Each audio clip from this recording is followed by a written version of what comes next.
Депресията и тревожността винаги върват ръка за ръка. Това да не може да се запише само от овертинкинг. Винаги, когато има прекомерно мислено застиване и занижената самооценка, винаги води до овертинкинг. А овертинкинга, той също занижава самооценка. Тогава, когато ги разделиш реалистични и нереалистични, тогава разбираш, че всъщност ти не си тая мисъл. Тая мисъл е просто минало и трябва да замине, ако ти не си я задържал. Защото ти е била много интересна и си започнал да си отглеждаш, да си обслужваш, да си я додуркаш и тя също станала една фикс идея, която всъщност сега много те плаши.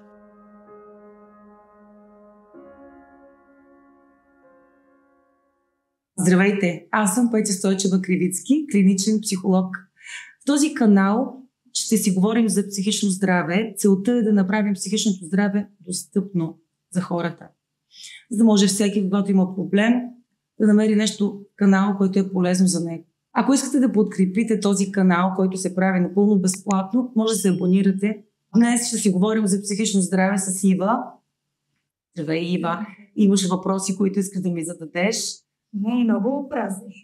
Ние, идвайки насам, пак, защото фактора време ни притиска, бързахме и сега мисля, че е много подходящо да си говорим за тревожност, за натрапливи мисли, за това как да разпределим времето си, защото наистина това е фактора, времето, който ни притиска най-много и ни прави най-тревожни. Абсолютно съм съгласна с тебе. В днешно време стресът и всичко, което ни заобикаля, ни кара да постоянно да обмисляме постъпки, неща, ситуации. Затова си мисля, че днешната тема много ще се хареса на нашите зрители. И първият ми въпрос към тебе е: как разпознаваш прекомерното мислене или как ние, обикновените хора, които не се занимаваме професионално с това, да разпознаем, че ние сме тревожни или човекът от нас, срещу нас, проявява прекомерно мислене? Когато човек има прекомерно мислене, той винаги е претоварен от мисли и всъщност не може да извлече тези, които са важни за него и тези, които са натрапили. Сега, когато има в повече натрапливи мисли, това се нарича обсесивно-компулсивно разстройство. Това е диагноза, която е описана в диагностичния глосарий, който работи в психолозите, но всеки може сам да определи да има прекомерно мислене. Отстрани някой може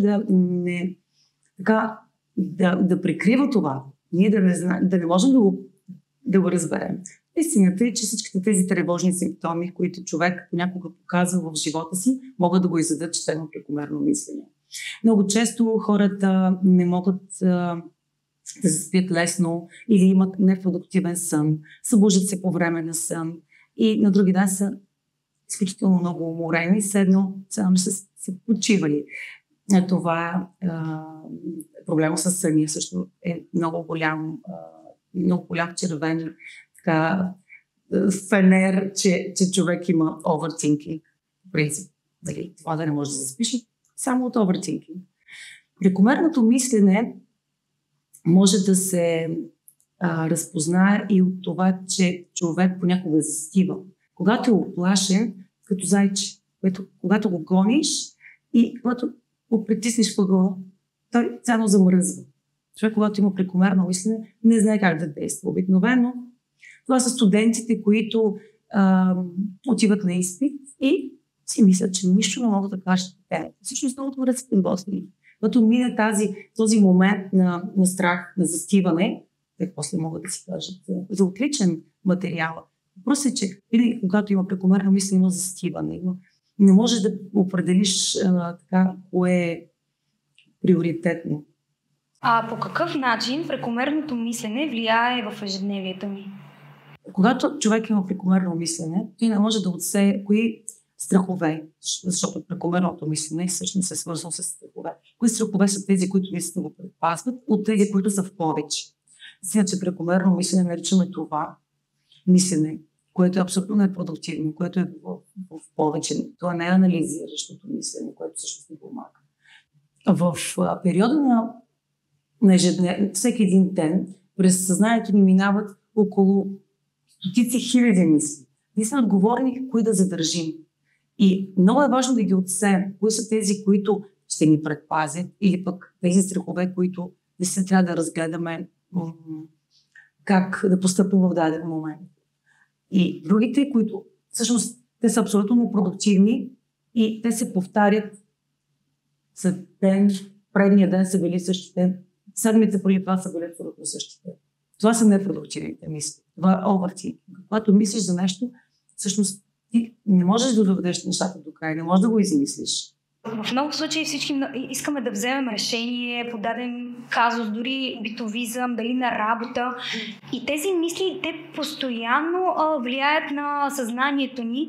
И какъв е начинът, по който ние да спрем за малко, да преосмислим нещата и да вземем това решение, което всъщност ще ни помогне за ситуацията. Защото съм сигурна, че много от хората изпадат ежедневно в ситуации и най-често и на работа. Ние се чувстваме тревожни дали от неща, които са случили в къщи, дали на работа, с колеги, нещо ни е притеснило, но в този момент ние трябва да вземем важно решение и какви са, може да ни дадеш техники за справяне в точно ежедневния ни живот?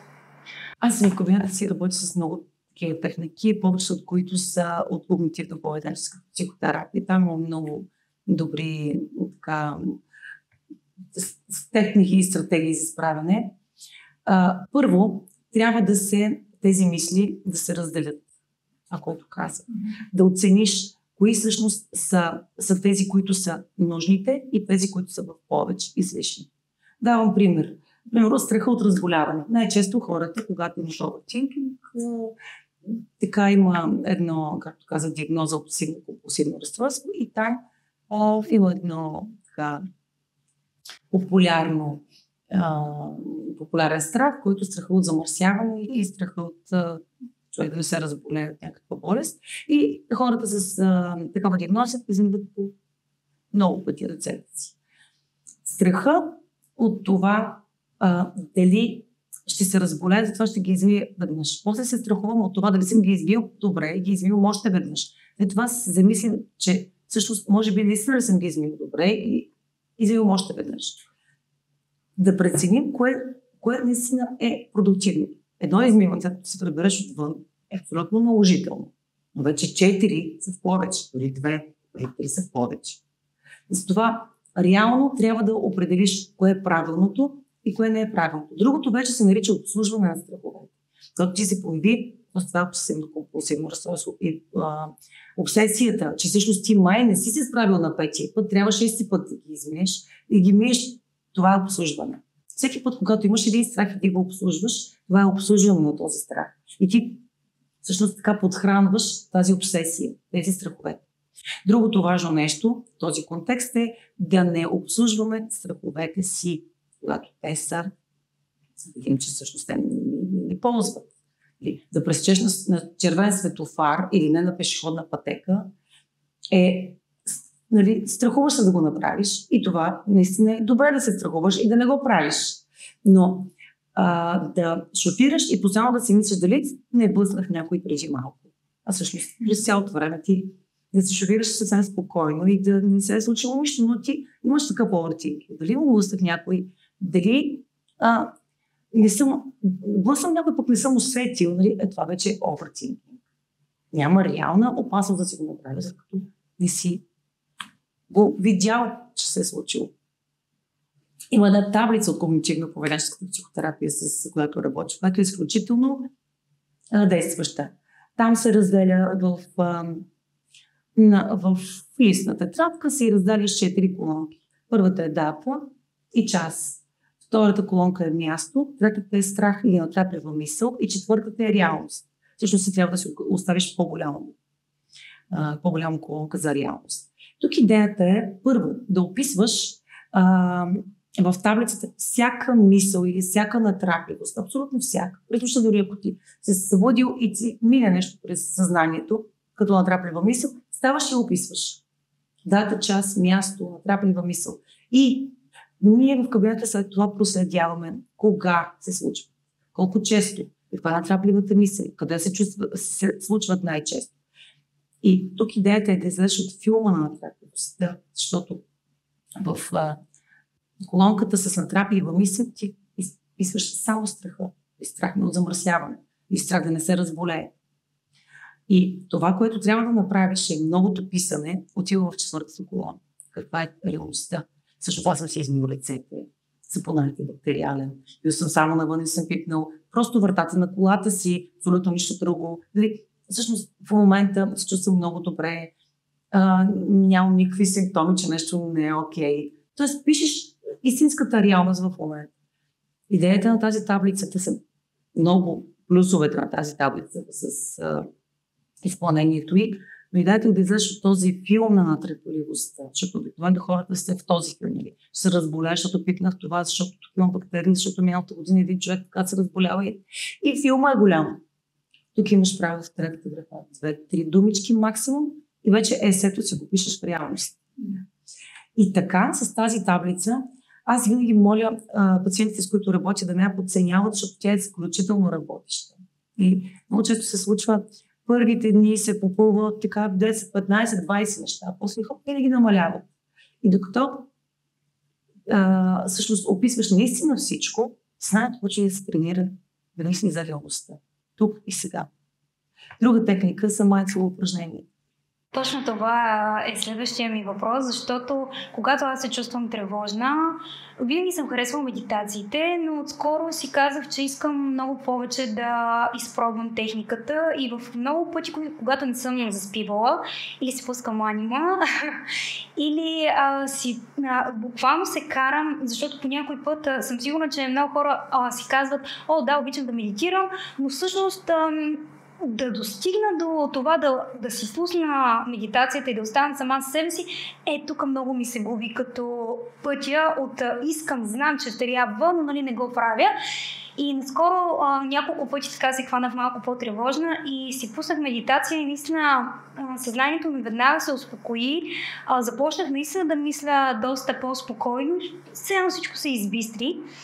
И в този ред на мисли, каква е ролята на медитацията и майндфулнеса в тези практики, в ежедневието ни? Изключително голяма е ролята на майндфулнеса като техника за опиране на тревожността, т.е. за справяне с тревожността. В майндфул техниките са взети от медитативните техники, от йога нидра. И всъщност те какво правят? Успокояват съзнанието. След това се успокоява тялото, успокоява се дишането, нормализира се кръвната захар, нормализира се абсолютно всяка една система в организма. И когато си заспал с медитация и с такова упражнение на почти едно и също, всъщност ти тогава се наспиваш продуктивно, защото си отпуснал максимално тялото и си му разрешил то да си почине, да се възстанови или да е абсолютно продуктивно, а не да си заспал от преумора в някаква супер неудобна позиция, в която сутринта, когато се будиш, си изхвана. Аз съм сигурна, че медитациите, освен вечер за заспиване, са чудесни, за да пуснем изцяло тялото, но съм се хващала в ежедневието, че също някой път съм доста тревожна, искам да се успокоя и по-скоро ми се иска да поговорим за това, че не е нужно да пускаме 30 минутна медитация. Необходими са наистина между 5 и 10 минути, за да успокоим тялото, съзнанието си и според теб тези кратки техники дават ли резултати? Изключително добър резултат дават дори най-кратките техники. Дори има една техника само с 3 вдишвания и издишвания. Мислите, натрапливите мисли, спокойното дишане са ръка за ръка свързани. Колкото повече натрапливи мисли имаш, толкова по-късно и накъсано дишане имаш. Толкова повече дробовете не се пълнят с въздух. И всъщност, какво се случва, когато хората са тревожни? Вдишват малко въздух и издишват малко. Дишват малко, издишват малко. И само едно като гумено пат. Истината е, че за това е това дишане дълбокото. Издишваш целия въздух, пълниш корема гърдите и тогава издишваш. Идеята тук е да се изправят напълно белите дробове, за да могат да се напълнят с чист въздух. А когато дишаш накъсано, ти изпразваш мъничко, пълниш мъничко. Изпразваш мъничко, пълниш. Има един задържан въздух, който понякога на хората, които са с паника, така и с много висока тревожност, имат едно усещане за невъзможност да си поемат въздух. Това, което споменаваш, ме навежда на другият ми въпрос. как може да бъде свързано депресивното състояние и изобщо има ли връзка между прекомерното мислене и депресията? Депресията и тревожността винаги върват ръка за ръка. Има автори дори, които твърдят, че всъщност от много силна тревожност човек от преизтощаване, от прекомерна умора изпада в депресия. Депресията си е болест, тя не следва само от тревожността, разбира се, но техники, дори когато си в депресивност и в тревожност, техники за спокойствие са ти абсолютно нужни. Защото когато имаме депресивност, сега дълбоката депресия, няма да влизаме в тази тема, може би в някой друг път, дълбоката депресия изисква задължителна медикаментозна терапия. Но тъй като, когато човек е депресивен и тревожен, да, има връзка с mindful упражненията, има връзка и с дишането, има връзка и с овертинкинга, а пък един от симптомите на тревожност е овертинкинг. Това, което казваш за депресията, пък не води на друг въпрос, тъй като много хора започваме да използваме депресията като наименование на много наши прекомерни мисли, които всъщност са просто прекомерни мисли. Не подценявам прекомерното мислене, просто ние по някой път прекалено много казваме, даваме сила на думата депресия. И тук ми се иска много добре да разделим депресивно състояние от тревожност. И тревожността в нормална степен, от там, където трябва вече да се безпокоим за нея, където вече е хубаво да потърсим помощ. И тази депресия, която е свързана от лека степен, да, но и тази, която се нуждае от лечение. Сега, дълбоката депресия е едно състояние, което пак казваме с медикаментозна терапия, някакво болнично лечение, задължително консултация с психиатър. Значи, когато е дълбока депресията, психолога може да бъде от помощ, но когато съществува и лечение вече психиатрично. Трябва да работи в екип психолога и психиатър в тези моменти.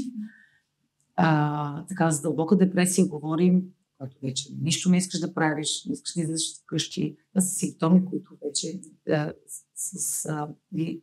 диагностицира това състояние психиатър и клиничен психолог. Да, много често се използва само депресия. Човек просто е преуморен или просто има много овертинкинг. Значи, прекомерно е мисленето, когато ти отнема повече време, отколкото трябва да вземеш решение за нещо. А пък тревожността също е в повече, когато също ти отнема повече енергия да се тревожиш за някакви излишни неща. Естествено, че ще се притесниш, ако закъснее детето ти от училище с 1 час. Но вече и тревожност говорим, когато ти изпаднеш в абсолютна паника от това, че тази чаша не е тук, не е тук. Разликата е очевадна. Да те върна там, където ни спомена, че депресията е свързана с това, да не искаме да излизаме от вкъщи. Да се върнем обратно към темата с прекомерното мислене. Депресията ни кара да не искаме да се виждаме с хора, да не излизаме от вкъщи. Как прекомерното мислене влияе на отношенията ни с другите хора тогава? Интересен пример ще дам. По повод това, че с депресия, когато си не иска да се вижда с хора и си почти заключен на тъмно, когато си тревожен, хората, които с тревожност ми споделят, че стоят отключена врата, за да може, ако им стане нещо, някой да дойде да ги спаси. Или пък гледат да си навън сред хора, за да може да им се случи така, че да потърсят помощ. Много често ходят на почивка, ако е в Гърция, това се дропне, защото има болница. Или в тревожността и страха от това да не се случи, зависи от страха, който в момента имат всяко разболяване, болести, е свързан с това да се близото болнично заведение. По-тревожните хора, те постоянно се оплакват, постоянно мрънкат, постоянно обсъждат другите. Не са добра компания, със сигурност. Приятелите и хората, които ги обичат, забелязват това. И всъщност много често те ги подтикват да потърсят помощ.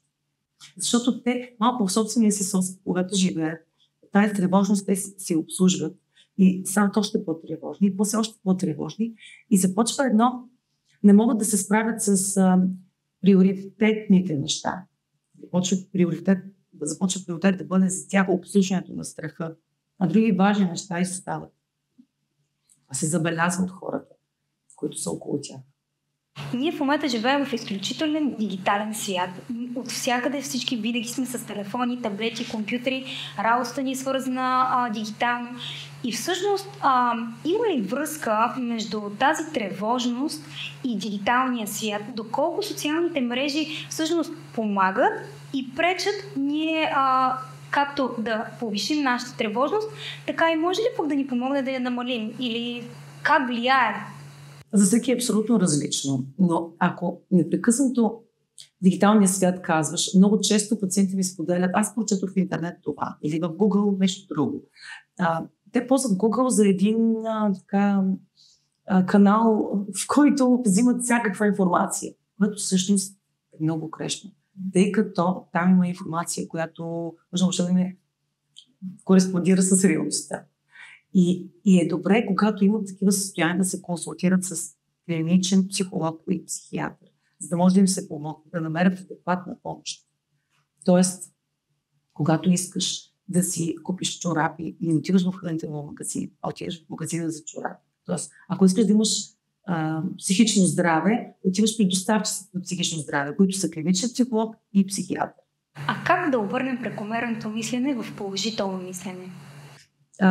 Много често аз препоръчвам водене на календар бележник, в който да се пише всички задачи, за да, когато човек има важни задачи, които трябва да изпълни и когато е така съсредоточен в нещо, което му харесва или трябва да направи, тогава прекомерните мисли са в по-малко количество. Тоест, когато човек гледа хубав филм и филм му харесва, може да няма нито една натрапена мисъл. Справяйки се с прекомерното мислене, вече човек приоритизира това, което е добре да свърши, а пък ти каза как да го превърнем в позитивно мислене.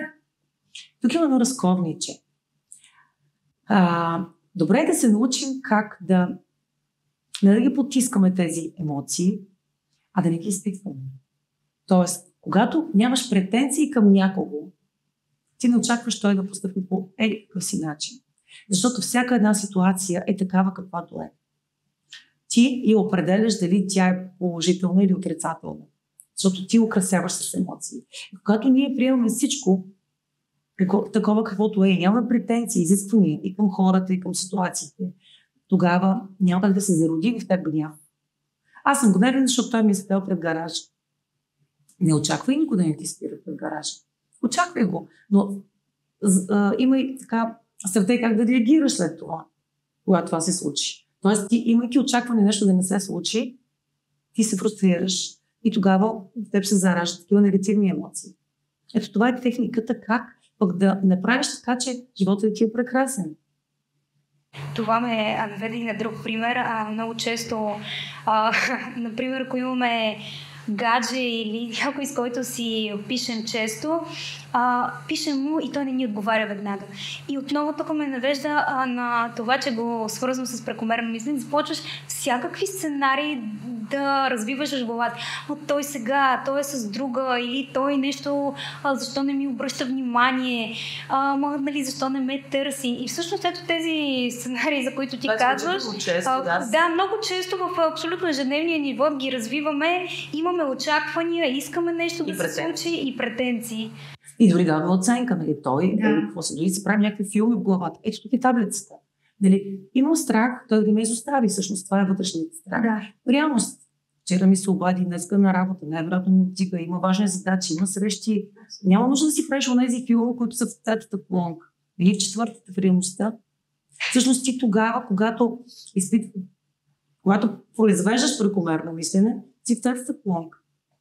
В този филм негативния, който всъщност сама се създаваш. И всъщност тук откъде, как да намерим баланса не само между положително мислене, ами между продуктивно мислене и тревожни мисли? С медитациите. С медитацията, защото тогава изчистваш съзнание, тогава дишаш дълбоко, отчиваш си, отсяваш за което е добре да помислиш, не да се притесняваш. Всеки проблем е казус, който трябва да решиш. Тоест, фиксираш се в това, което трябва да решиш, поддържаш приоритетите си и всъщност отсяваш натрапливите мисли, с които не се асоциираш. Една натраплива мисъл, това не си ти. Но това не значи, че тя трябва да е реалност. Значи ти е минало през ума нещо, което всъщност, после като си мислиш, хич не е окей. Не означава, че ти мислиш по този начин. Просто е минала някаква мисъл. Дали ти ще уловиш и ще я подхраниш, ще се отглеждаш и дондуркаш, да си вече твое решение. А има ли стратегии, които можем да приложим за управление на времето, така че да не влизаме в този овертинкинг? Много неща имаме да си говорим в тази тема. Всеки човек трябва да определи кое е важно за него. Добре е първо за него да е важен самия си той. Защото дори в самолет да пътуваш, аз често дам този пример, когато преминаваме през големи водни пространства, стюардите или стюардесите правят демонстрация за безопасност. И там казват, ако мине през водни пространства и се наруши херметизацията в самолета, ще паднат маски. Тогава първо служи на себе си маската, след това, ако придружаваш някого който не може да се обслужи сам, дете или възрастен човек или болен. Ти, ако нямаш въздух, не може да помогнеш на абсолютно никой. Тоест, първо трябва да си ти. Тоест, и да имаш пълна чаша, за да можеш да си пиш на ближния да пиене. След това вече, погрижвайки се за себе си, трябва да определиш колко време трябва да е добре да спортуваш, колко време е добре да медитираш, да ти успокоява съзнанието. Какъв режим да имаш за хранене. Защото абсолютно сигурно е, че човек, който не се храни добро, балансирано и не приема нужните витамини, всъщност може да има овертинкинг и депресивни състояния от това, защото всичко трябва да е хармонично. Ние не можем да работим на парче. Или при мен пациент и аз само да го питам, имаш ли мисли, ами това са техниките, с които да се справиш. Моят начин на работа е малко по-широк спектър. Тоест, да говорим спорт или вода, спортували, храни да се балансирано. Защото наистина много витамини могат да липсват само заради това и да се потиснат. Чередни микробиом как е, защото винаги преценките са свързани с проблеми с това, може да ми направи. Нещо, което е много важно да се балансира чередни микробиом, защото там се синтезира по-голямата част от серотонина. Така просто трябва да преподреди програмата си. И това, което казах или малко за графика, и ти разпределено времето с неща, които ти харесват, е много важно. Тук спомена много любима моя тема – любов към себе си. Всъщност, любовта към себе си е много често я свързвам аз и с тази наша лична самооценка, която си даваме. И всъщност каква е връзката между прекомерното мислене и самооценката? Защото съм сигурна, че някой път много голяма тревожност, която изпитваме, всъщност се дължи и на това, че имаме много ниска оценка към самите себе си. Не си даваме, не си пляскаме, не си казваме браво в малките неща. Чакаме да постигнем нещо голямо, за да си ръкопляскаме тогава, но всъщност забравяме, че може да си пляскаме за това, че сме имали време днес само за себе си и това е напълно достатъчно. Искам да засегнем и тази тема с самооценката. Много ти благодаря за този въпрос, защото много често хората оценяват грижата със себе си. То дали е любов или просто грижа, която ти е задължителна, защото ти не можеш да искаш от друг любов. Не можеш да мислиш, че даваш на детето ти любов, защото нямаш любов към себе си. Тоест, грижа дори. Как възпитаваме детето си, при положение, че го гледаме като писано яйце и имаме занимание външен вид, нямаме социални контакти, нямаме професия, с която да се гордее по някакъв начин. Няма как да възпитаваш децата си, ако не си възпитал себе. Нали казва, възпитавайте себе си, всъщност ще копират всичко това. Идеята ми е, че ако ти искаш да си един човек, който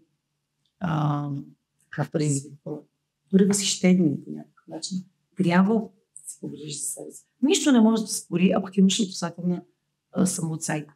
Да, тя е полезна, когато всъщност си критичен към себе си, малки количества. Това ти кара да надграждаш И винаги да бъдеш по-добър, да четеш повече, да учиш, да се самосъвършенстваш. Но всъщност, ако съвсем пренебрегваш себе си, нямаш ресурс за нищо.